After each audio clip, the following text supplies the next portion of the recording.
고린도전서 9번째 묵상입니다. 신약 성경 고린도전서 1장 29절부터 2장 5절 말씀까지 봉독합니다. 이는 아무 육체도 하나님 앞에서 자랑하지 못하게 하려 하심이라.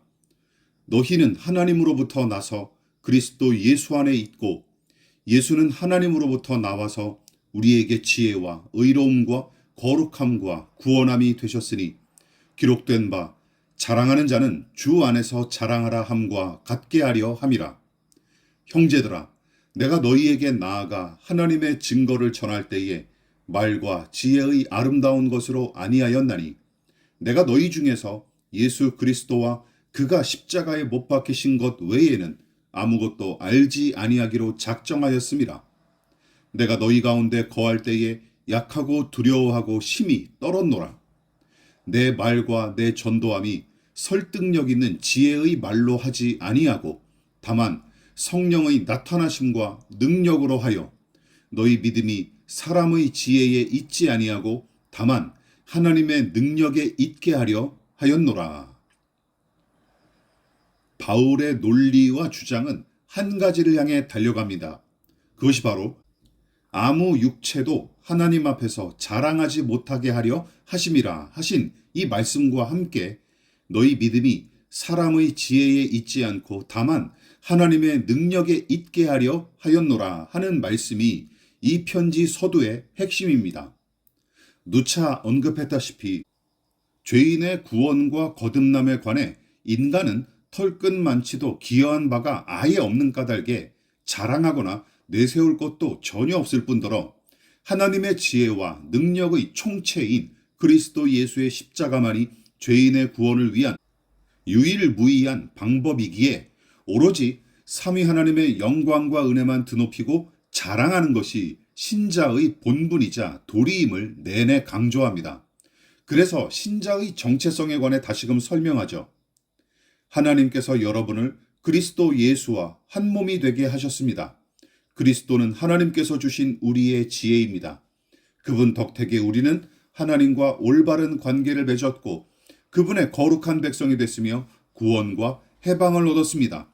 이것은 다 하나님께서 하신 일입니다.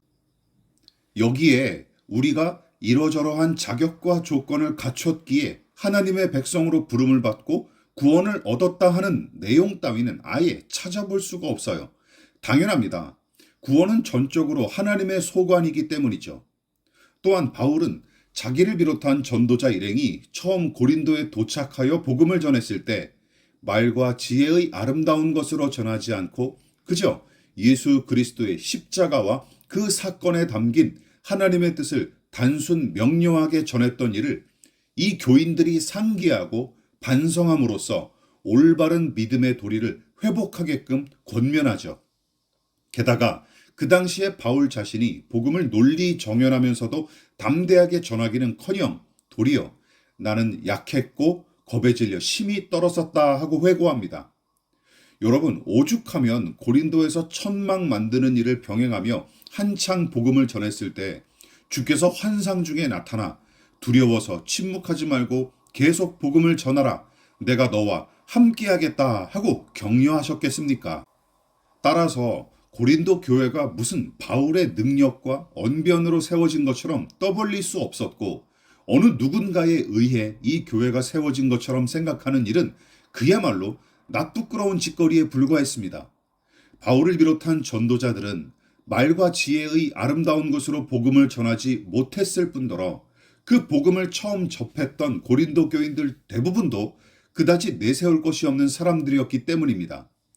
그러므로 바울은 복음을 전하는 자와 듣는 자 모두가 내세울 것이 하나도 없었구나. 오직 하나님의 능력과 지혜로 그분이 작정하신 뜻 안에서 성령의 나타나심과 그 능력으로 내가 구원을 받았고 이들에게도 구원이 임했구나 하고 생각할 수밖에 없었습니다.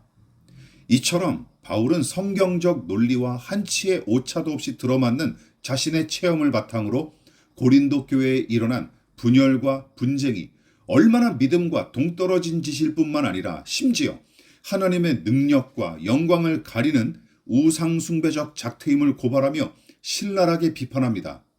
그러므로 우리 믿는 자들이 주목하고 의지할 것은 사람의 지혜나 경력이 아닙니다. 오직 하나님의 능력이 우리가 의지하고 추구해야 할 바임을 명심하십시다.